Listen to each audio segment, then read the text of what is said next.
Hey, greetings, my groovy gardeners. Listen to that happiness in my voice. It's 7 a.m. on a Saturday. It's beautiful and quiet up here, and we're going to do a little garden tour because it's rained heavily this week. Like, we had a day and a half of rain, which was a big deal. And okay, yes, the weeds also grew, but my veg really grew. And I want to show everybody what it looks like. And also, I like keeping track for myself because I can then come back and look at this and go, hey, on this date, this is what everything looked like. And it works as a garden log for me, so I like that too. All right, so plot 157, which is right at the front. Will you look at all those snow peas? Loads and loads and loads and loads. I did pick probably 2 quarts already, and that's all I'm going to pick. I might pick a few more, but what I want from the rest of this, let's see how close in I can get and show you these guys. What I want is the rest of them to go to full peas. So rather than eating them as flat, tender little snow peas, which are wonderful, but I can only eat so many, I'm actually growing them for the peas inside. And I'm going to let this stand get incredibly dry. I'm not going to pick it. They're going to go full because what I really want is the snow pea seeds inside because I use those to grow delicious pea shoots all winter long. Buying really good quality snow pea shoot or seeds is expensive. Buying snow pea shoots is expensive. Growing your own is really cheap and really easy. Hey, Bumblebee, loving my snow pea flowers. Because I just let these guys go to seed. I let the seeds dry. I collect them all. And in the wintertime, I can grow snow pea shoots, which turn around in 7 to 10 days, and they are magnificent. So, really nutritious, really delicious, and all that good stuff. All right, so let's take a walk along and see how everybody else is doing. Yes, there's a lot of weeds. All right, so, oh my gosh. I reseeded my carrots. I had some issues with the carrots. And so you'll see like one huge carrot here, one medium-sized carrot, but there's a couple of rows that I just reseeded about a week ago, and they are all popping up, so I'm very happy with that.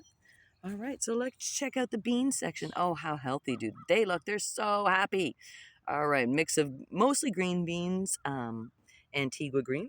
That's a type I grow, and I save the seeds. Probably a few yellow in there because I don't really care. Put them all together. We eat them all.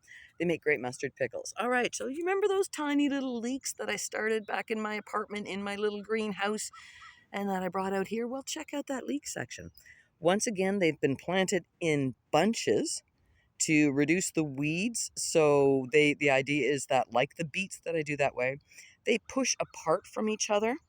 And so there's no weeds in between them, and it's easy for me to weed around them and to mulch. So it's an experiment. We're giving it a try. All right, so I want you to check out these dudes. All right, these are volunteer tomatoes. Hey guys, look at all the different shapes and sizes. These are the volunteers that I found around the garden from places where tomatoes had been growing last year. Obviously, tomatoes fall on the ground, there's a bunch of seeds, and you will get volunteers. So I probably missed a bunch of volunteers, but I think I grabbed about 12, and so this is the volunteer section. Hey, volunteers, they're very happy to be here, obviously, because they volunteered. And I'm excited to see what they're going to be. I will get them some, especially this really big guy, probably get them some cages, and we'll see how they do down there. Oh my gosh, the lettuce transplants look wonderful. Okay, so this is pretty cool looking. Check out the celery. The celery has become magnificent. Okay, so last year I tried growing celery during a drought. Celery is mostly water, right? And I had a really badly injured back, so I could not get up here to water the garden at all because I could barely walk. And the celery really suffered. This year, woohoo! And I planted the celery way too dense, too many seeds per inch. So this year, remember, the celery starts from once again inside my tiny little greenhouse in my basement apartment. That's these guys right here, and they are magnificent. I am going to actually harvest a whole bunch of the leaves. I have a thing for celery salt, so I am going to dehydrate them and blend them with really good quality salt. And I'll have celery salt for the winter. I am also going to freeze a lot of them because I really like celery for soups, winter stews and stuff. It's just, I really enjoy it. So, yeah, and it's expensive and, it's hard to buy. Like, you'd know if it's any quality. So, anyways, let's move along. All right, this is the asparagus and the dill. I seeded the dill, I think, a little, obviously, too early. My cucumbers are just getting going, which you'll see in another video. So I'm going to harvest most of this dill over the next week.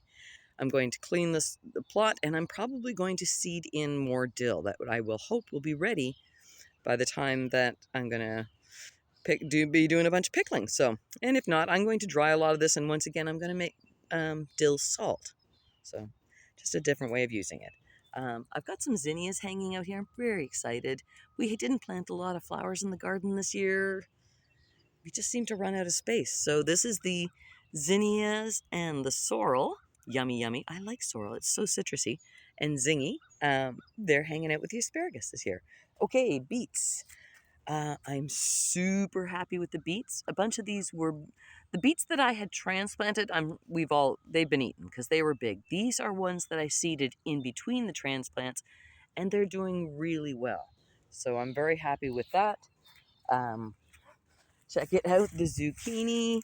Hey, zucchini, beautiful flowers. Okay, so these are yellow summer zucchinis. I love these guys. I had one for supper last night with my Swiss chard and my beet greens and my fresh onions, and it was the best thing. Speaking of Swiss chard, say, hey, Swiss chard, what's going on? Oh, you're so pretty. Yes, you are. And they're lovely and tall and beautiful colors and astonishingly bug-free, which I'm really happy about, and that's probably because they're planted right next to a whole whack of red onions, which are definitely getting bigger. I don't know if we can get down here. You can see them. They're starting to pop out of the ground. They're looking really healthy. One of the things about growing onions is a lot of people wait until the tops die down and harvest them to store for the winter, but they're missing so much of the good stuff. If you're harvesting all along, you get to eat and use everything, the whole onion, all of the green onions, even if there's one of those really strong stalks in the middle where it was going to grow some seed.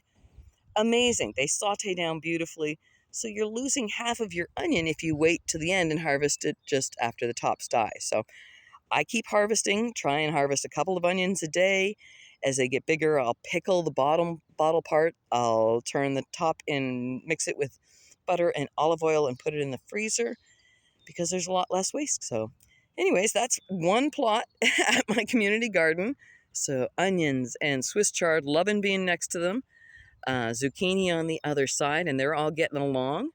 And then all the way down. And yes, I put a nice new piece of landscape fabric runner in that row between my raspberry bush because it was really old and it was super full of holes and it was basically shredding. So cleaned that all up. We tidied it up, and then now I've got a nice tidy road to be able to walk along. So that's a long enough video for plot number 1. I am going to show you my 3 sisters experiment next, and I promise it'll be much shorter. All right, take care, groovy humans. Love y'all. Bye.